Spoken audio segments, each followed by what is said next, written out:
अब लागल हे सखी मेघ गरजे, चलो अब पिया जी के देश हे। अब लागल है सखी मेघ गरजे, चलो अब पिया जी के देश है। वही रे दसवा में जगमग ज्योति, गुरु जी दिहल उपदेश है। ओही रे दसवा में जगमग ज्योति, गुरु जी दिहल उपदेश है। हरे गगन गुफा में एगो सुंदर मूरत, गगन गुफा में एक सुंदर मूरत, देखत लागला परमेश हे। अहो गगन गुफा में एगो सुंदर मूरत, देखत लागला परमेश हे। रूप अनूप छवि बरनी न जाला, जनु कोटि न उगेल दिनेश हे। वाह! हर रूप अनूप छवि बरनी न जाला, जनु कोटि न उगेला दिनेश हे। उगलो घाम तहाँ ठोपहरा, उगलो घाम तहाँ ठोपहरा, माया मोह फाटेला कुहेस हे।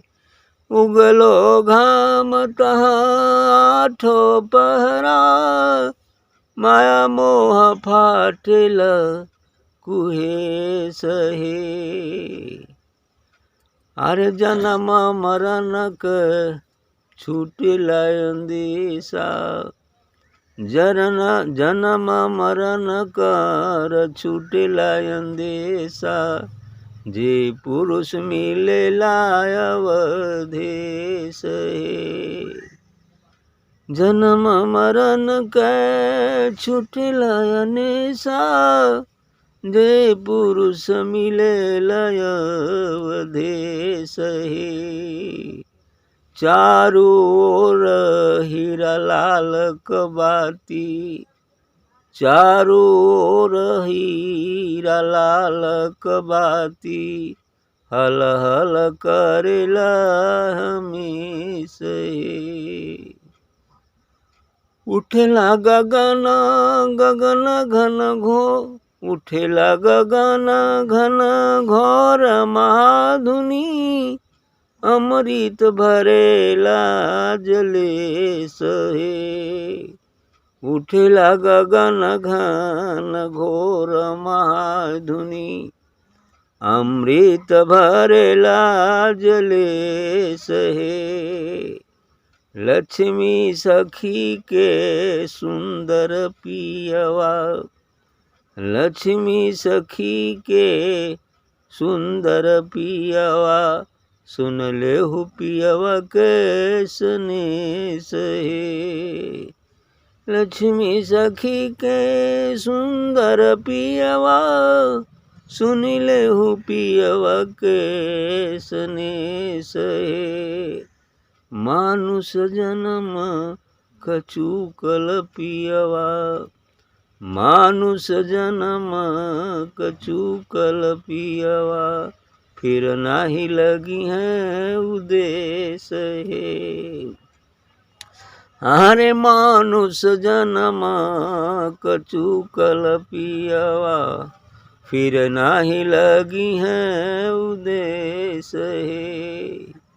अब लागल है सखी मेघ गरजे, चल अब पिया जी के देश। बढ़िया है भैया। अब लागल है सखी मेघ गरजे, चल अब पिया जी के देश। वही रे देशवा में पिया जी के देश का वर्णन कर रहे हैं। वो सदगुरु देश, उस सचखंड का वर्णन है कि हे सखी अब वहाँ मेघ गरजने लगा है, बादल गरज रहा है। अब चलो पिया जी के तक। ऐसा होता है घर में, जब बाहर ये संसार में भी बादल तेज से गरजने लगते तो लोग कहाँ चलता है, घर में भाग जाता है। ऐसा ही भागता है ना, ऐसे ही भाग जाता है। जब बरसात होने लगी और मेघ गरजने लगी, विद्युत चमकने लगी तो लोग भाग कर घर में छिप जाता है, डर लगता है। ऐसे ही करें कि अब लागल हे सखी मेघ गरजे, चलो अब पिया जी के देश, अब पिया जी के देश चलो। यहाँ काल का डंका, वो जो है घनघोर आवाज़ हो रही है, डंका बज रहा है, वही बादल मान लीजिए यहाँ। अब इस डर से अब प्रीतम के घर चलो, सदगुरु के देश चलो। अब वो देश में क्या होता है, वही रे देशवा में जगमग ज्योति।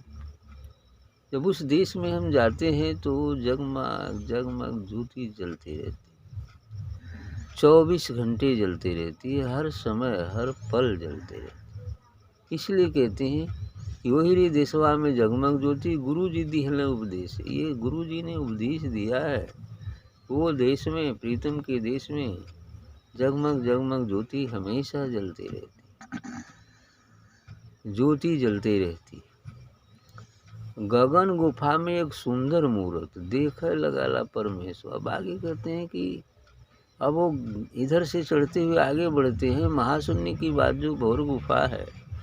तो उस भंवर गुफा में पहुँचते ही गगन गुफा में एक सुंदर सी मूर्ति है। हालांकि मूर्ति नहीं है, उस सदगुरु के बारे में ही कह रहे है ना। में गगन गुफा में एक सुंदर मूर्त मतलब वही दृश्य है, उस नूरानी दृश्य है ना। क्या है, नूरानी दृश्य है, नूर ही नूर का सागर है। अब मान लो वही सुंदर मूर्ति होगी, है ना। तो कह रहे हैं कि गगन गुफा में एक सुंदर मूर्त देखत लगा, पर मैं देखते ही ऐसा लगता है कि यही परमेश्वर है, यही परमात्मा है। क्या है, परमेश मतलब परमेश्वर है, परमेश्वर परमात्मा है, वही अगम निगम निर्वाण है। तो इस तरह की बात कर रहे हैं कि गगन गुफा में एगो सुंदर मूर्त की वहाँ का वर्णन तो कुछ कहा ही नहीं जा सकता, वो तो वर्णनातीत है। अब जो भी सारा द्वारा उसे लखा दिया जाए, बस वही बात सत्य है। संगीत को समझना है, इशारे को समझना है, शब्द तो छूट जाता है। तो गगन गुफा में एगो सुंदर मूर्त देखत लगाला परमेश्वर, देखते ही ऐसा लगता है कि वही परमेश्वर है, वही अनाम है, वही निर्वाण है। रूप अनूप छवि वर्ण जल, आगे कह भी दिए कि उसका जो रूप है वो अनुपम है, उसकी कोई उपमा ही नहीं है। और उसकी छवि तो कहने में आती ही नहीं कि उसकी छवि, उसकी सुंदरता, उसकी छटा क्या है। तो रूप अनूप छवि वर्ण जाला, और उसकी छवि, उसके आनंद, उसकी छवि का वर्णन तो किया ही नहीं जा सकता। जनु कोटि उगेला दिनेश हो, अंत में वही कहा, कोटि सूर्य संप्रभा। ऐसा लगता है जनु मानो कि जो है करोड़ों सूर्य एक साथ उदित हो गए, ऐसी उसकी छवि है। बस इतना ही करके तो छोड़ दिया जाता कि मानो कोटि उगेला दिनेश हो। वहाँ ऐसा लगता है कि करोड़ों दिनेश अर्थात तो सूर्य उदित हो गया हो। हालांकि सूर्य एक भी नहीं दिखता है, लेकिन उसकी छवि का वर्णन है कि जैसे यदि करोड़ों सूर्य एक साथ उदित होकर जो प्रकाश कर सकते हैं, उससे भी तो कहीं ज़्यादा। सिर्फ उसकी उपमा दी गई है कि कोटिन सूर्य उगा हुआ है, मान लीजिए ऐसा। उगोल घाम तहाँ आठों पहरा, माया मोह फाटेला कुहेसो। अब उस देश में ऐसा हो गया है कि वहाँ आठों पहर घाम रहता है, लेकिन वो घाम ऐसा होता है कि बहुत शीतल होता है, आनंद की वर्षा करता है। यहाँ वाला घाम नहीं होता है ना। यहाँ वाला घाम होगा तो जल जाएगा। इसलिए कह रहे हैं कि उगेला घाम तहाँ आठों पहरा वो घाम, आठों पहर चार, वहाँ घाम ही घाम है। वहाँ दिन रात तो होता नहीं, आठों पहर यहाँ का बात है कि 4 पहर का दिन 4 पहर का रात होता है। वहाँ तो दिन और रात की कोई बात ही नहीं है, बस हमेशा हमेशा कहिए कि वहाँ जो है दिन ही दिन है। दिन ही दिन का मतलब बस प्रकाश ही प्रकाश है, ऐसा है। तो उगील घाम तहाँ आठों पहरा, माया मोह फाटे लकुआसा। उस घाम की वजह से क्या होगा, जैसे यहाँ संसार में यदि धूप निकल जाती है तो जो कोहरा है वो फट जाता है, छट जाता है। उसी तरह से जब जो वहाँ का घाम का दर्शन करेगा तो माया मोह फट रूपी जो कोहरा है वो फट जाएगा, है ना। माया मोह नाम की कोई चीज़ रह नहीं जाएगी, है ना। उसी लिए कह रहे हैं उगलो घाम तहाँ आठों पहरा, माया मोह फाटे ला कुहेस हो। माया और मोह रूपी जो कुहेस है, कोहरा है, वो फट जाता है चारों ओर। और क्या होता है, अच्छा, जन्म मरण कर छूटेला हमेशा। और जन्म मरण का जो अंदेश है कि नहीं जन्म मरण होता है, अब ये भी समस्या दूर हो जाएगी। माया मोह तो छूट ही जाएगा। जब माया मोह छूट जाए तो जन्म मरण का छूटेला अंदेश हो। अब जन्म मरण का भी जो अंदेश है वो भी छूट जाएगा, क्योंकि जन्म मरण तो यदि हम भवसागर में रहते हैं, त्रिपुटी से नीचे रहते हैं, काल के देश में रहते हैं तो जन्म मरण होगा। यदि काल से परे ही हम चले जाएंगे तो क्यों जन्म मरण होगा। जीवन रहते काल को मिटा दो, ताकि फिर ऐसा जीवन प्राप्त हो जो कभी मिटने वाला ही ना हो। जीवन रहते काल को मिटा देना, तो ऐसा यदि हो जाए, जीवन रहते ही महामृत्यु को प्राप्त हो जाओ, ताकि फिर कभी मरना ही ना पड़े। न जन्मना ही नहीं पड़ेगा तो मरने का सवाल ही नहीं होता। इसलिए करें कि जन्म मरण का छूटेला हमेशा। जन्म मरण का जो अंदेश है, संभावना है, वो छूट जाएगी। जो पुरुष मिलेला अवधेश हो, है ना। और कहा वो अवधेश, है ना। अवधेश माने अवध, जहाँ बध अर्थात काल का कोई भी चारा नहीं चलता, वो अवध, है ना। और अवध का स्वामी, अवध का स्वामी, है ना। अवधेश है अर्थात सदगुरु, जहाँ मृत्यु नहीं होती, है ना। फिर अमर लोग, है ना। तो इस तरह वहाँ का स्वामी मिल जाए, बस सब काम बन जाए। वह सदगुरु ही है। चारों ओर हीरा लाल का बाती, हल हल करेला हमेशा। इतनी नहीं, अब चारों ओर वो हीरा लाल जवाहरात पन्ना पुखराज जितना कुछ उदाहरण देता, है ना। जौन जौन कीमती है, लेकिन वो भी छोटा ही पड़ जाएगा, है ना। इसलिए कह रहे हैं कि चारों ओर हीरा लाल का बाती, हल हल करेला हमेशा हमेशा हल हल करते रहता, प्रकाशवान होते रहते। हीरा जवाहरात पन्ना पुखराज कुछ भी कह दी, ऐसी बस चमकती रहता है, अपना प्रकाशित करती रहता, आनंद की वर्षा होती रहती है। हमेशा हमेशा हल हल करेला हमेशा ऐसा करते रहता, प्रकाशित रहता। उठेला गगन घन घोर महाधुनि, अमृत भरेला जलेश। इसी बात को कह रहे, वहाँ उस गगन में घनघोर महाधुनि, वह महाधुनि, है ना। महाधुनि उठती है, और क्या होता है, वो सत सत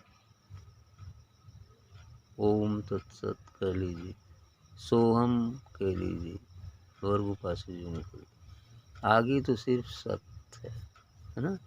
तो वो महाधुनि उठती है, और इतनी नहीं, गगन घन घोर महाधुनि अमृत भरेला जलेश। इतनी नहीं, अब स्वयं जल का स्वामी जलेश यानी अमृत वर्षा होने लगती है, तब जान वो अमृत रस, जैसे जल वर्षा होती है, मूसलाधार खूब वर्षा हो रही हो, और वो जल के देवता कौन है, वरुण, खूब वर्षा कर रहे हो, ऐसे ही, है ना।